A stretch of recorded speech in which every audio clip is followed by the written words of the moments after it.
Assalamu alaikum students, my name is Babar Gulab and I am your biology teacher of grade 9th. Today we will discuss large intestine, absorption of water and defecation. To understand this concept, let's move towards the whiteboard.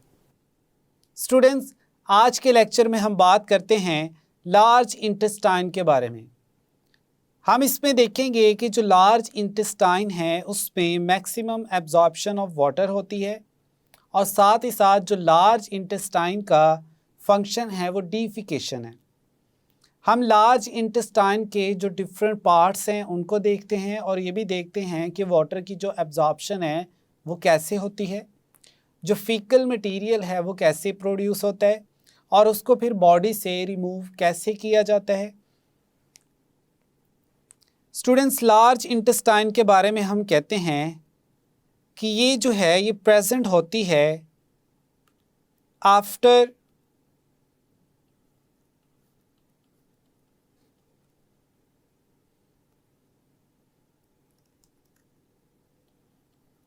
Small intestine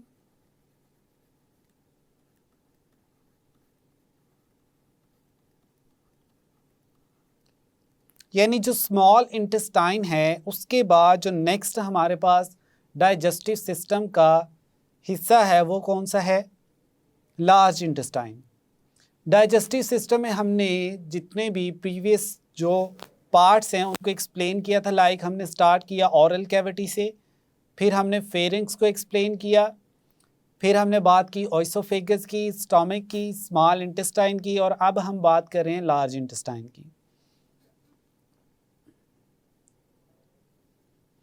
जैसे ही small intestine जो है इसमें maximum हम कहते हैं कि जो small intestine है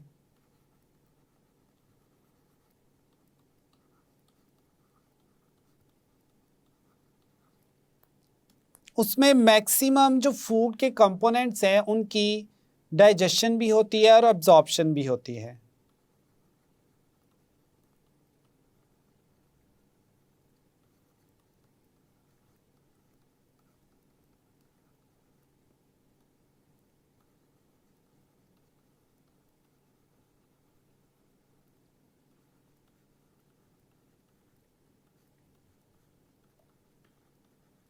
अब जैसे ही स्मॉल इंटेस्टाइन में फूड की मैक्सिमम ब्रेकडाउन होगी और उसमें से मैक्सिमम जो फूड कंपोनेंट्स हैं लाइक लिपिड्स हैं या प्रोटीन्स हैं, कार्बोहाइड्रेट्स हैं, उनको एब्जॉर्ब कर लिया जाता है यानी सिंपल में कन्वर्ट करने के बाद तो फिर बाकी जो मटेरियल बच जाता है उसको बेच दिया जाता है। कहाँ पर? लार्ज इंटेस्टाइन में। हम कहते हैं रिमेनिंग जो फूड है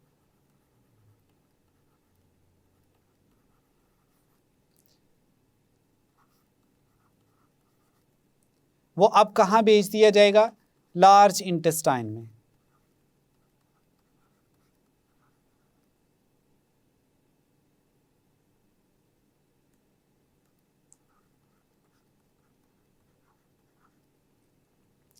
अब लार्ज इंटेस्टाइन जो है इसके हम स्ट्रक्चर को देखते हैं। ये है स्टूडेंट्स हमारे पास ह्यूमंस में जो लार्ज इंटेस्टाइन है उसका स्ट्रक्चर। इसमें डिफरेंट इसके पार्ट्स हैं। हम कहते हैं कि जो लार्ज इंटेस्टाइन है इसके 3 पार्ट्स हैं, 3 मेजर पार्ट्स।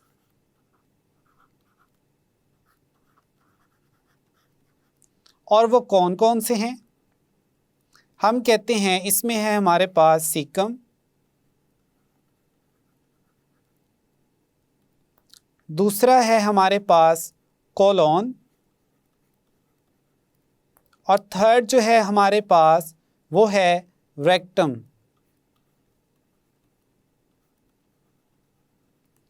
ये हमारे पास लार्ज इंटेस्टाइन के 3 मेजर पार्ट्स हैं। अब इनको हम वन बाय वन देखते हैं और ये भी देखते हैं क्या फर्दर इनमें सब पार्ट्स भी हैं। तो स्टार्ट करते हैं हम सीकम से।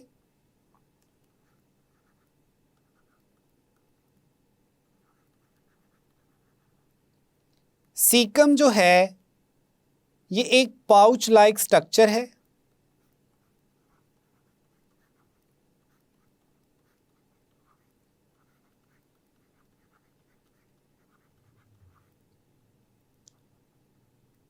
फिर हम कहते हैं कि ये स्मॉल इंटेस्टाइन के साथ टी जंक्शन बनाता है। कहते हैं T junction with small intestine.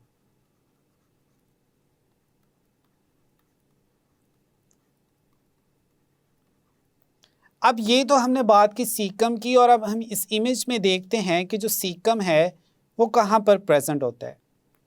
तो ये वाला जो स्टूडेंट्स पोर्शन है, ये हमारे पास यहाँ तक, ये क्या है, ये हमारे पास है सीकम।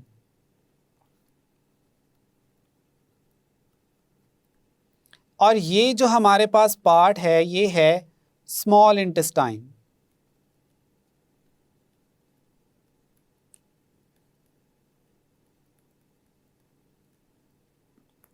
अब हमने देखना है कि ये एक पाउच लाइक स्ट्रक्चर है, इमेज में आपको क्लियरली विजिबल है। और दूसरा हम देखते हैं इट फॉर्म्स टी जंक्शन। इसका क्या मतलब है? ये जो स्मॉल इंटेस्टाइन है, इसको आप अगर आप देखें, ये स्मॉल इंटेस्टाइन है और ये आपके पास क्या है, सीकम है। तो इस तरह से ये एक टी शेप जंक्शन बनता है सीकम का और स्मॉल इंटेस्टाइन का। तो यहाँ तक स्टूडेंट्स हमने फर्स्ट जो इसका पार्ट है लार्ज इंटेस्टाइन का उसको एक्सप्लेन किया। नेक्स्ट हमारे पास हम देखते हैं इसके रिमेनिंग पार्ट्स को। अब सेकंड पार्ट जो है स्टूडेंट वो है हमारे पास कोलोन। अब ये जो कोलोन है इसमें फर्दर हमारे पास डिफरेंट सब पार्ट्स हैं। लाइक हम कहते हैं इसमें हमारे पास है असेंडिंग कोलोन,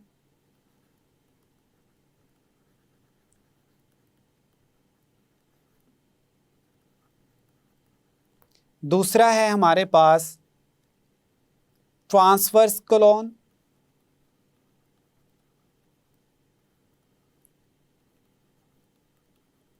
और थर्ड जो है हमारे पास वो है डिसेंडिंग कोलोन।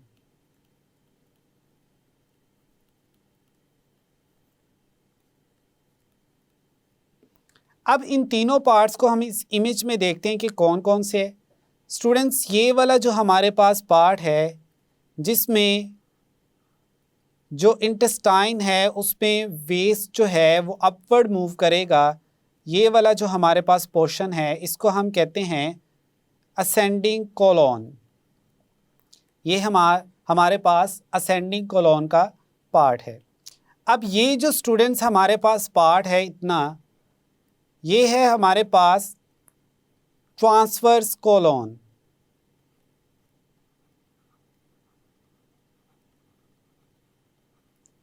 और फिर ये जो नीचे की तरफ पार्ट है जिसमें जो रिमेनिंग वेस्ट जो हैं वो इस तरफ मूव करेंगे, जो हम कहते हैं फूड है, वो है हमारे पास कौन सा, डिसेंडिंग। ये डिसेंडिंग कोलोन है। अब ये है हमारे पास 3 इसके फर्दर सब पार्ट्स जिनको हमने इमेज की हेल्प से क्लियर किया।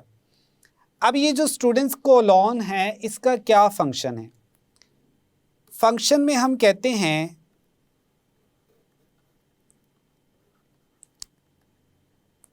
कि जो कोलोन है इसमें मैक्सिमम वाटर की एब्जॉर्प्शन होती है।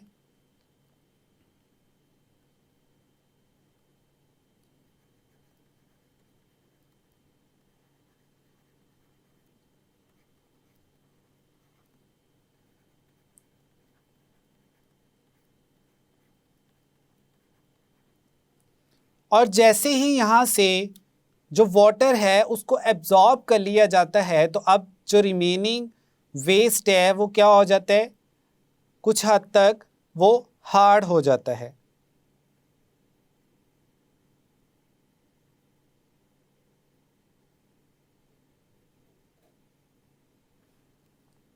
और जैसे ही वो हार्ड हो जाता है तो उसको फिर हम क्या कहते हैं, उसको हम कहेंगे फीसिस।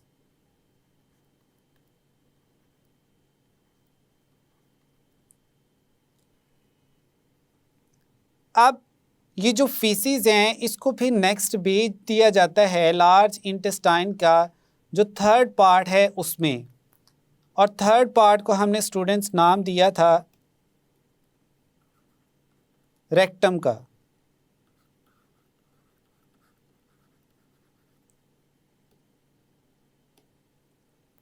अब रेक्टम जो है वो हमारे पास यहाँ तक जो पोर्शन है इसको हम क्या कहते हैं,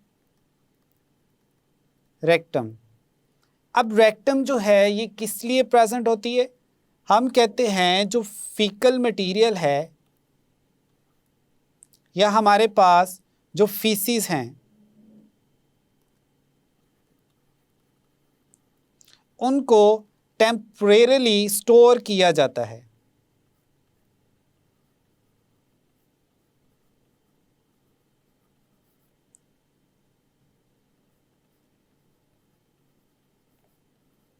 अब जो फीकल मटेरियल है, लाइक अगर हम उसको कलर से रिप्रेजेंट करें, ये ब्लू कलर से, तो वो यहाँ पर अब इस रेक्टम वाले पोर्शन में कुछ टाइम के लिए स्टोर हो जाता है, यानी पड़ा रहेगा। फिर इसके बाद जो है ह्यूमंस में कुछ रिफ्लेक्स एक्शंस होते हैं जिनको हम कहते हैं डिफिकेशन रिफ्लेक्सेस।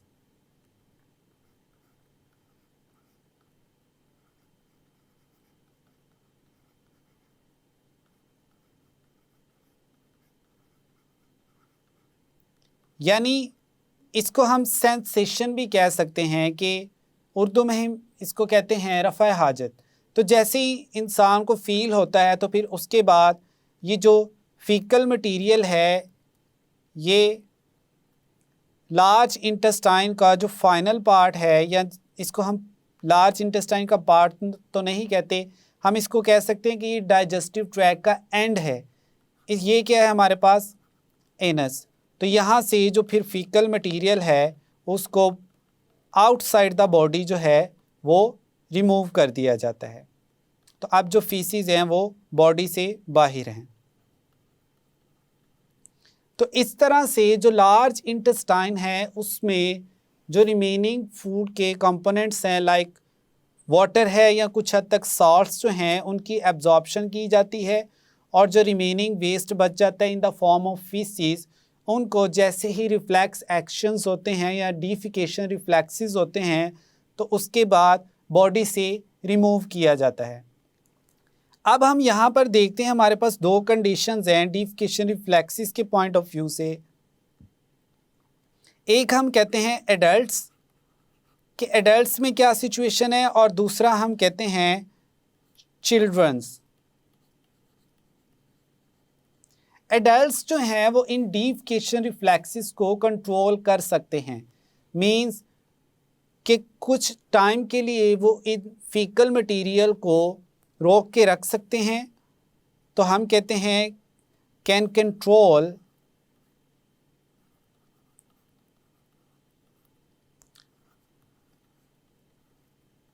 Defecation reflex.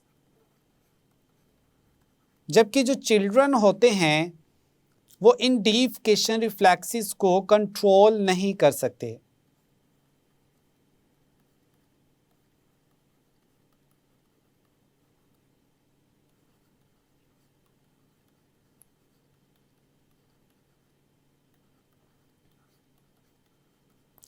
अब इन दोनों पॉइंट से आपको अंदाज़ा हो सकता है यहाँ पर कि एडल्ट्स जो हैं वो इन रिफ्लेक्सेस को कंट्रोल कर सकते हैं। तो वो एक्शन जिनको कंट्रोल किया जा सकता है उनको स्टूडेंट्स हम क्या नाम देते हैं, वॉलंटरी एक्शंस।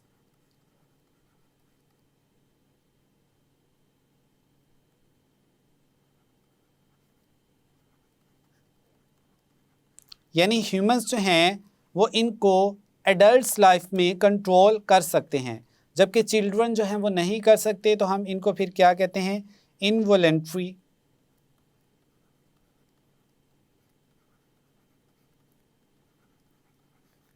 एक्शंस।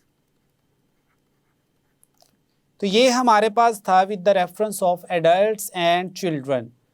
अब फाइनली जो लार्ज इंटेस्टाइन है इससे रिलेटेड एक कंडीशंस हैं जो ह्यूमंस को फेस करना पड़ती है अक्सर, उसको भी हम देख लेते हैं और उसका नाम है हमारे पास अपेंडिक्स।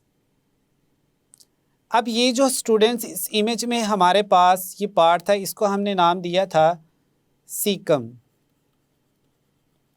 अब इसका ये जो लोअर ब्लाइंड एंड है, यहाँ पर एक स्ट्रक्चर प्रेजेंट है ये, जिसको आप क्लियरली देख सकते हैं, इसको हम कहते हैं अपेंडिक्स।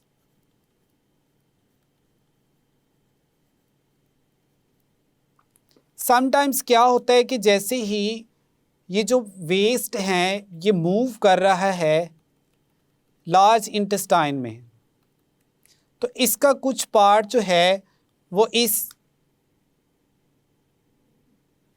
अपेंडिक्स वाले पोर्शन में आ जाता है। लाइक यहाँ पर हम कहें, यहाँ पर अब जैसे ही ये कुछ वेस्ट आ जाता है तो इसमें क्या प्रेजेंट होता है, हमें पता है कि इसमें कुछ बैक्टीरिया भी प्रेजेंट होते हैं।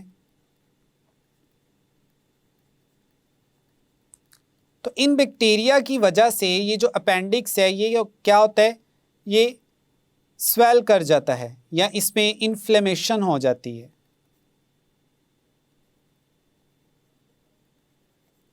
तो जैसे ही इसमें इन्फ्लेमेशन होती है तो इसकी वजह से पेन फील होती है। अब ये जो अपेंडिक्स है इसका जो मोस्ट एप्रोप्रिएट और 100% हम कह लें कि सॉर्ट आउट करने का तरीका है वो यही है कि इसको सर्जिकली रिमूव कर दिया जाए। तो फिर इस अपेंडिक्स को क्या किया जाता है, रिमूव बाय सर्जरी।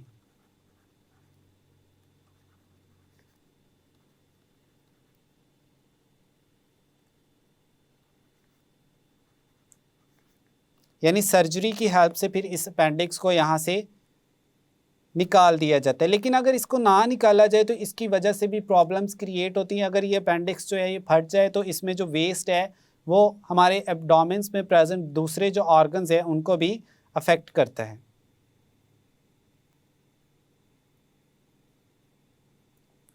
तो यहाँ तक तो स्टूडेंट्स हमने बात की कि जो लार्ज इंटेस्टाइन है इसके कौन कौन से पार्ट्स हैं। फर्दर हमने देखा कि जो अपेंडिक्स है इसमें एक्चुअल में होता क्या है। अब हम फाइनली बात कर लेते हैं कि जो हमारी लार्ज इंटेस्टाइन है,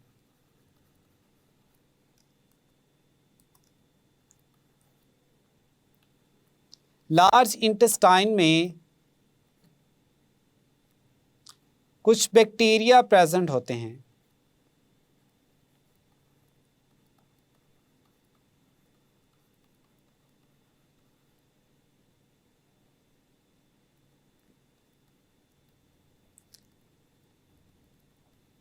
अब ये बैक्टीरिया जो हैं लार्ज इंटेस्टाइन में ये क्या करते हैं, ये प्रोड्यूस करते हैं विटामिन के। और ये जो विटामिन के है ये ब्लड कोआगुलेशन में हेल्प करता है।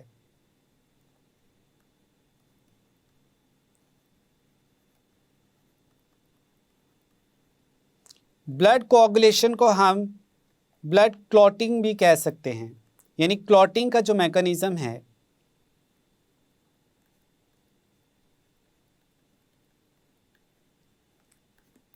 तो यहाँ तक था स्टूडेंट्स आज का हमारा लेक्चर, जिसमें हमने लार्ज इंटेस्टाइन को डिटेल में एक्सप्लेन किया। स्टूडेंट्स आज के लेक्चर में हमने एक्सप्लेन किया लार्ज इंटेस्टाइन को। लार्ज इंटेस्टाइन जो है ह्यूमंस में ये डाइजेस्टिव सिस्टम का एक पार्ट है। डाइजेस्टिव सिस्टम के बारे में हमने आपको डिफरेंट जो इसके पार्ट्स हैं वो एक्सप्लेन किए। लाइक हम कहते हैं स्टार्ट होता है ऑरल कैविटी से, फिर इसके बाद जो है फेरिंग्स, ओइसोफेगस, स्मॉल इंटेस्टाइन और फाइनली जो है ये लार्ज इंटेस्टाइन और एनस पे ख़त्म होता है। स्टूडेंट्स आज के लेक्चर में हमने देखा कि किस तरह से वाटर को मैक्सिमम एब्जॉर्ब किया जाता है लार्ज इंटेस्टाइन में। लार्ज इंटेस्टाइन के जो डिफरेंट पार्ट्स थे उनको भी एक्सप्लेन किया हमने, like caecum, colon and rectum. फिर साथ ही साथ हमने अपेंडिक्स को भी एक्सप्लेन किया। फाइनली हमने बात की कि जो लार्ज इंटेस्टाइन है इसमें कुछ यूज़फुल या बेनिफिशियल बैक्टीरिया प्रेजेंट होते हैं जो विटामिन के प्रोड्यूस करते हैं। तो यहाँ तक स्टूडेंट्स था आज का हमारा lecture. I hope now you have a clear idea about the large intestine and its functions like absorption of water and finally defecation. मिलते हैं नेक्स्ट लेक्चर में। अल्लाह हाफिज़।